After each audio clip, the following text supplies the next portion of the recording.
அன்பின் தேவ பிள்ளைகளே, இந்த நாளிலும் ஆதியாகமம் 21ஆம் அதிகாரம் அதனுடைய 8ஆம் வசனம் முதற்கொண்டு 14ஆம் வசனம் வரை தியானத்திற்காக எடுத்துக்கொள்ளலாம். பிள்ளை வளர்ந்து பால் மறந்தது. ஈசாக்கு பால் மறந்த நாளிலே ஆபிரகாம் பெரிய விருந்து பண்ணினான். அது ஒரு சந்தோஷத்தின் நிகழ்வு. தனக்கு இத்தனை வயதிலே ஒரு குழந்தை கடவுள் சொன்னதுபடியே தந்தார்.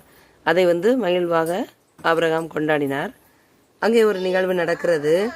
எகிப்து தேசத்தாளாகிய ஆகாருடைய குமாரனாகிய இஸ்மவேல் ஈசாக்கை பரியாசம் பண்ணுகிறான்.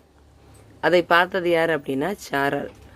சாராள் பார்த்த உடனே ஆபிரகாம்கிட்ட போய் சொல்கிறான், இப்போது ஈசாக்கு தான் சின்ன பையன், பால் மறந்த பையன். இப்போ 3-4 வயசு இருக்கும். ஆனால் இது இஸ்மவேலுக்கு 86 வயசில் ஆபிரகாமோட 86 வயசில் பிறந்தான்.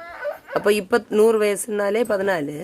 இவன் பால் மறந்து எப்படியும் 3-4 வருஷம் ஆச்சுன்னா 17-18 வயசு பையன். அவன் சின்ன குழந்தைய பார்த்து பரியாசம் பண்ணுறான். அதை சாராள் கண்டு ஆபிரகாம்கிட்ட போய் சொல்கிறாரு, இந்த அடிமை பெண்ணையும் அவளுடைய மகனையும் புறம்பே தள்ளும். இந்த காரியம் ஆபிரகாம்கிட்ட சொல்லப்பட்ட உடனே ஆபிரகாமுக்கு துக்கமாயிருந்தது. உடனே தான் தேவன் சொல்கிறாரு, இவ ஆகாரை பற்றி சொன்னதுக்காக நீ உனக்கு துக்கம் இருக்க வேண்டாம். சாராள் இடத்துல தான் உன்னோட சன்னதி விளங்கும். அதனால சாராள் உனக்கு சொல்லியபடியெல்லாம் கேள் அப்படின்னு சொல்றாரு. அடிமை பெண்ணின் மகனும் உன் வித்தா இருக்கிறபடியால் அவனையும் ஒரு ஜாதியாக்குவேன் அப்படின்னு சொல்றாரு பாருங்க.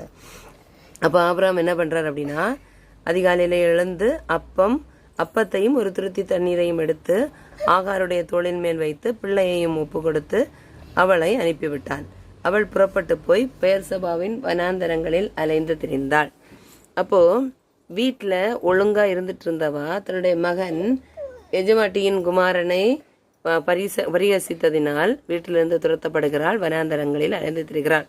இந்த ஒரு சூழ்நிலை அவளுக்கு ஏற்படுவதற்கு காரணம் அவளுடைய மகன் பரிகசித்தது. பரியாசம் பண்றவங்க இருக்கிற இடத்துல இருக்க வேண்டாம் அப்படின்னு சொல்லிட்டு நமக்கு ஏற்கனவே வசனம் சொல்லி தந்திருக்காங்க. ஆனா இந்த துரத்தப்பட்டு வனாந்தரங்களை திரிகிறதுக்கு அடிப்படை காரணமே அவர்கள் செய்த தவறு என்பதை உணர்ந்ததான் அவங்க அமைதியாக கிளம்பிட்டாங்க. நாமும் சில நேரங்களில் பிரியமானவர்களே, நாம் செய்வது சரி என்று தவறை செய்து விடுகின்றோம். அப்படிப்பட்ட நேரத்திலே கடவுளுக்கு பிரியமானதை சிந்தித்து செயல்பட்டோமானால் இப்படிப்பட்ட ஒரு வேதனைக்கு ஆளாக மாட்டோம் என்று இந்த வசனம் நமக்கு கற்பித்து தருகிறது. ஆகவே நாமும் மற்றவர்களை பரிகசிக்காமல் இருப்போம். அது ஒரு தவறான செயல் என்பது கடவுளுடைய பார்வையில் காணப்படுகிறது. ஆகவே நாமும் மற்றவர்களை அது ஒரு காயப்படுத்தாது, யாரையுமே